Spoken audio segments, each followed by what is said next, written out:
구독, 좋아요, 알림 설정 부탁드리겠습니다. 안녕하세요, 털보이사입니다. 오늘은 수족냉증에 관한 잘못된 상식 5가지에 대해서 말씀드리도록 하겠습니다.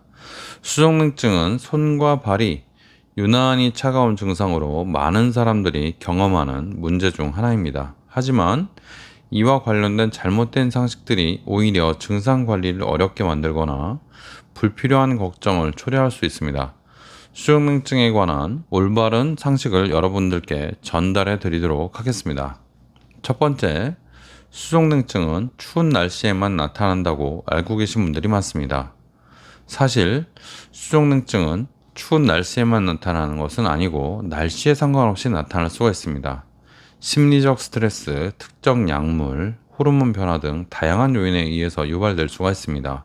특히 여름철이나 따뜻한 환경에서도 증상이 발생할 수가 있어서 단순히 날씨와 연관지어서 생각하는 것은 잘못된 이해입니다.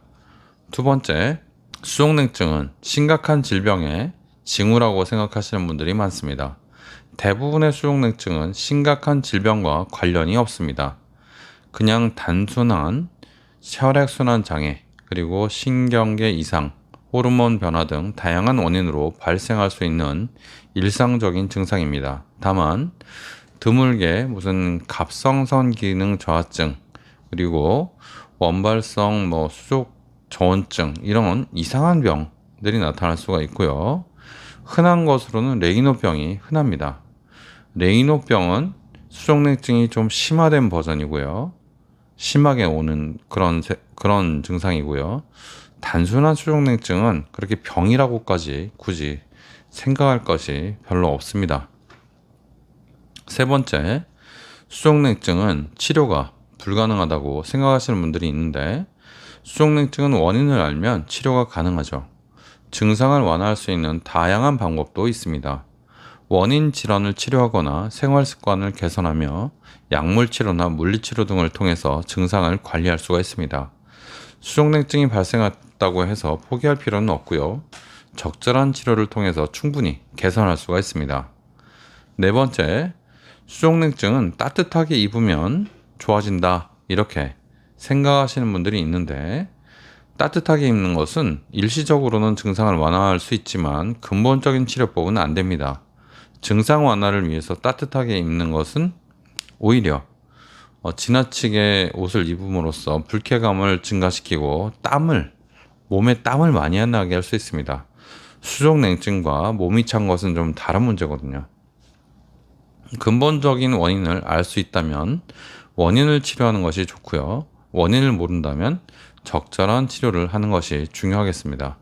다섯 번째, 수족냉증은 나이가 들면 자연스럽게 발생하는 증상이다 이렇게 알고 계신 분들이 있는데 나이가 들면 당연히 혈관 기능이 떨어지고 신진대사가 느려지고 그래서 수족냉증이 나타날 수는 있지만 전부 다 그런 증상이 나타나는 것은 아니고 나이가 들어도 손이 따뜻한 분들이 많이 있습니다. 건강한 생활 습관을 유지하고 원인 질환이 될 만한 것들 잘 관리하면 특히 당뇨 같은 거요. 나이가 들어도 수족냉증을 예방하거나 최소화할 수 있습니다. 따라서 나이 때문에 그렇다라고 단정 짓고 포기하지 마시고 꾸준히 관리하시면 좋겠습니다. 오늘의 내용 요약은요. 수족냉증에 대한 잘못된 상식들은 불필요한 걱정이나 잘못된 관리로 이어질 수 있기 때문에 여러분들이 적절한 이해를 하시고 치료를 하는 것이 중요할 것 같습니다. 그리고 수족냉증이 있으면 무조건 혈관 문제, 무조건 말초 혈액순환 문제로 치부하는 경우가 있는데 사실은 신경 문제가 더 많습니다. 이 말초 혈관이 열렸다가 닫혔다가 빨리 돌게 했다가 늦게 돌게 하는 그런 기능은요. 신경이 다 책임을 지기 때문에 주로 신경의 문제가 많이 있을 수가 있습니다. 신경의 문제는 그런 원인을 꼭 아느냐, 원인을 모르는 경우가 또 많습니다. 그래서 여러분들 손이 차다고 해서 큰 병이 아니냐 걱정하지 마시고 아무 약이나 사드시지 마시고 일단 오늘 말씀드린 것처럼 일상적인 관리, 일상적인 어떤 문제가 있는지를 확인하시고 병원에 가서 진찰을 한번 받아보시는 것이 좋지 않을까 싶습니다. 조금씩 손이 찬 거는요, 사실 어떻게 할 수 있는 방법이 없고, 많이 손이 차면 레이노병이라고 해서 레이노병에 관한 치료를 합니다. 그때는 신경치료나 그런 쪽으로 접근을 해야 되고, 단순히 혈액순환 아니면 혈관 확장을 하는 그런 약을 쓰게 되면 일시적인 효과밖에 없고 장기적인 효과는 없게 됩니다. 수족냉증의 치료편이 또 있기 때문에 그 영상을 참조하시면 되겠고, 신경치료가 오히려 효과적일 수 있다. 거기까지만 알고 계시면 되겠습니다. 오늘 수족냉증에 대해서 시청해 주셔서 대단히 감사합니다. 털보 의사였습니다.